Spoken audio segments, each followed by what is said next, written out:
Maithili express की शानदार प्रस्तुति।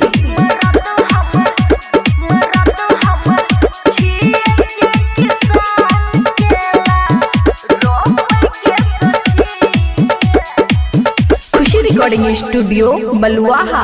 गर्मी के दिन में चुवई बड़ी घाम गे करछ बहुते ओरिक्स वाला काम गे।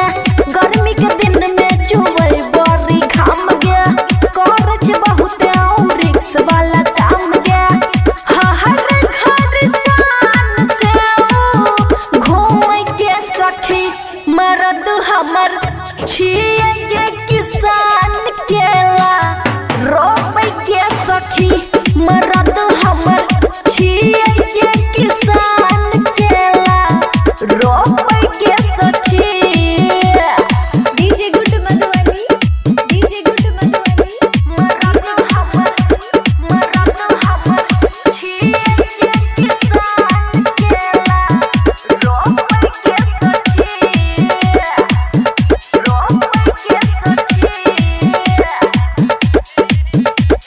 मिक्स बाय अमन अक्के। हे गई बीघा के बीघा जोतै छै रात दिन ठेहू ना गराई के। तबे त चलै छै 5 वैरायटी खाइ छी अगराई के, खाइ छी अगराई के। हे गई बीघा के बीघा जोतै छै रात दिन ठेहू ना गराई के। तबे त चलै छै 5 वैरायटी खाइ छी अगराई के। देख पड़ोसिन जोरै रोप गे सखी मरद हमर छिए गे किसान केला रोप गे सखी मरद हमर छिए गे किसान केला रोप गे सखी। DJ good Madhubani, DJ good Madhubani. मरद हमर छिए गे किसान केला रोप के सखी, रोप के सखी।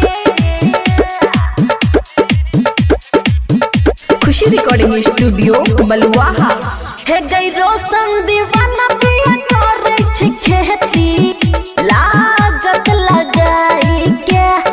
खुशी के सपना पूरा करे छै मेहनत कमाई के, मेहनत कमाई के। हे गई रोशन दीवाना पिया करे छै खेती लागत लगाई के। खुशी के सपना पूरा करे छै मेहनत कमाई के। छिए मलकिनी हमे चुप गे सखी मरद हमर छिए गे किसान केला रोप गे सखी मरद हमर छिए गे किसान झटका मार गे सखी। खुशी रिकॉर्डिंग स्टूडियो बलुआहा।